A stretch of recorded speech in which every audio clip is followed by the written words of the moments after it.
हाँ, दिल्ली में एक दिन सांस लेना 50 सिगरेट पीने के बराबर है। If you are in Delhi, I know what you must be thinking. New Delhi, India's capital, and its dangerously polluted air is putting millions at risk. आँखों में भी जैसे मिर्ची डालते हैं ऐसे जलन हो रही है आँखों में।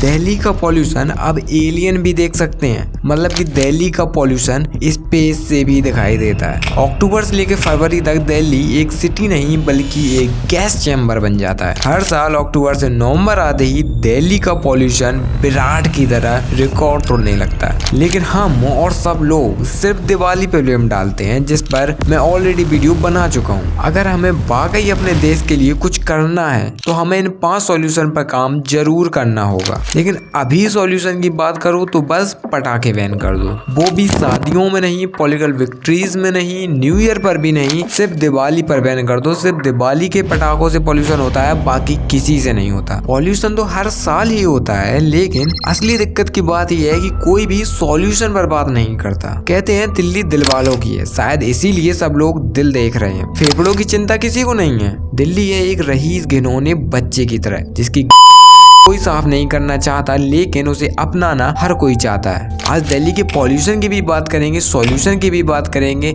एंड हेल्थ की भी बात करेंगे। उससे पहले अगर आप भी मेरी तरह नेचर से प्यार करते हैं तो इस वीडियो को अपने व्हाट्सएप ग्रुप में जरूर शेयर करना, ताकि आप भी हमारी टीम में शामिल होकर अपने देश के लिए एक छोटा सा कदम जरूर उठा सकें। Solution number 1, stubble burning. लोग कितना भी झुठला लें, लेकिन स्टबल बर्निंग से पॉल्यूशन होता है। हरियाणा, पंजाब और उत्तर प्रदेश के स्टबल बर्निंग से दिल्ली की तो ऐसी की तैसी हो ही रही है। अब तो हरियाणा और पंजाब के स्टबल बर्निंग से पाकिस्तान के लाहौर में भी पॉल्यूशन पहुंचने लगा है। And stubble burning October and November में सबसे ज्यादा होती है, क्योंकि धान यानी कि चावल की पराली को इसी टाइम पे जलाया जाता है और ये बर्निंग हमारी और आपकी लाइफ स्पेन को कम कर रही है। इसलिए हमें स्टबल बर्निंग रोकना होगा, क्योंकि इसमें ना सिर्फ पॉल्यूशन में बल्कि फार्मर्स को भी फायदा होगा। क्योंकि स्टबल बर्निंग से एयर पॉल्यूशन तो होता ही है, साथ में उस खेत का टेम्परेचर भी बढ़ता है, जिससे माइक्रो ऑर्गेनिज्म खत्म होने लगते हैं और जमीन बंजर होने लगती है। एंड उसे फिर उपजाऊ बनाने के लिए किसान उसमें और यूरिया, खाद, डीएपी वगैरह डालते हैं,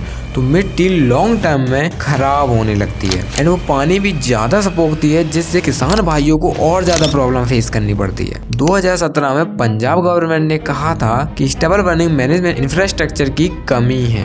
19.7 मिलियन टन में से 15.4 मिलियन मेट्रिक टन की कोई व्यवस्था है ही नहीं। IARI यानी इंडियन एग्रीकल्चर रिसर्च इंस्टीट्यूट ने पूसा नाम का बायो एंजाइम डेवलप किया है, जिसको स्प्रे करने से 20 से 25 दिनों में स्टबल ऑटोमेटिकली खत्म हो जाती है। अगर पूसा के बारे में और ज्यादा डिटेल में पढ़ना है तो डिस्क्रिप्शन में PDF मिल जाएगी। इसी तरह छत्तीसगढ़ सरकार ने भी एक लाजवाब काम किया। वहाँ 5 एकड़ के प्लॉट में सारे फार्मर्स अपने स्टबल को कलेक्ट करते हैं और उससे ऑर्गेनिक फर्टिलाइजर बनाए जाते हैं, जिससे फार्मर्स का ही फायदा होता है। एंड हमारे देश में ऐसे ही इंटरवेंशन की जरूरत है एंड उसके लिए हमें ये मानना जरूरी है कि स्टबल बर्निंग से पॉल्यूशन होता है, लेकिन पॉल्यूशन का सॉल्यूशन बस एक, पटाखे बैन कर दो। Second solution, construction. पॉल्यूशन का एक मेजर पार्ट होता है डस्ट। डाटा के हिसाब से दिल्ली में 650 से ज्यादा एक्टिव कंस्ट्रक्शन साइट्स हैं। अगर इन कंस्ट्रक्शन साइट को कवर ना किया जाए, इन पर पानी का स्प्रे ना किया जाए, तो इससे उड़ने वाली जो डस्ट है उससे पॉल्यूशन फैलता है। एंड जब मटेरियल को एक जगह से दूसरे जगह ले जाते हैं तो ट्रक को अगर कवर ना किया जाए तो उससे उड़ने वाली डस्ट ट्रक के साथ साथ पूरे शहर में घूमती है और पॉल्यूशन को बढ़ाती है। एंड कंक्रीट बैचिंग से भी पॉल्यूशन फैलता है। कंक्रीट बैचिंग मतलब सारे मटेरियल को मिलाकर कंक्रीट बनाया जाता है और ऐसी जगह वाटर स्प्रे करके कुछ चीजों को कवर करके हम पॉल्यूशन को कम कर सकते हैं। अब देखो, ये है दिल्ली का mountain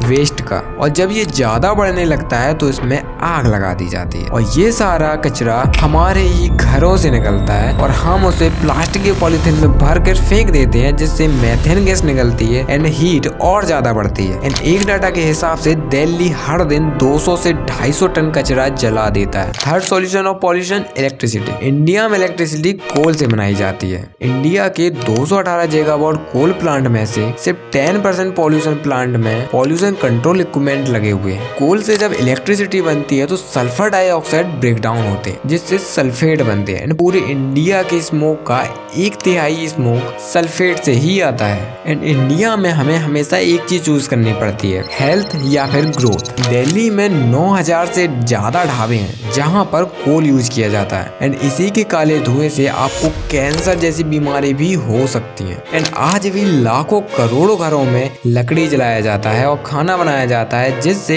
MP2.5, MP10 and nitrogen oxide जैसी गैसेस निकलती हैं। और जहां पर ये सब चीजें होती है वहां पर ट्यूबरक्लोसिस यानी कि टीबी होने के चांस भी बढ़ जाते हैं। Fourth solution of pollution is transportation. Delhi के पूरे पॉल्यूशन में 1/4 पॉल्यूशन व्हीकल से आता है, यानी कि 25% पॉल्यूशन पूरा खत्म हो सकता है अगर हम इलेक्ट्रिक व्हीकल्स पर शिफ्ट हो जाएं। इसीलिए आपने देखा होगा आजकल इलेक्ट्रिक व्हीकल्स बहुत ज्यादा लॉन्च हो रहे हैं। अभी महिंद्रा ने भी एक इलेक्ट्रिक कार लॉन्च की है। अगर हम दूसरी डेवलप कंट्रीज को देखें तो पब्लिक ट्रांसपोर्टेशन ज्यादा है और प्राइवेट व्हीकल्स कम, जिससे ट्रैफिक कम से कम होता है। लेकिन इंडिया में ये होना काफी मुश्किल है क्योंकि इंडिया का पब्लिक ट्रांसपोर्ट सिस्टम बहुत ही वाहियात है। Fifth solution trees. इंडिया में पेड़ इतनी तेजी से काटे जा रहे हैं कि कुछ सालों बाद ऑक्सीजन हमें इतनी थैलियों में सोनार की दुकान पे बिकेगा।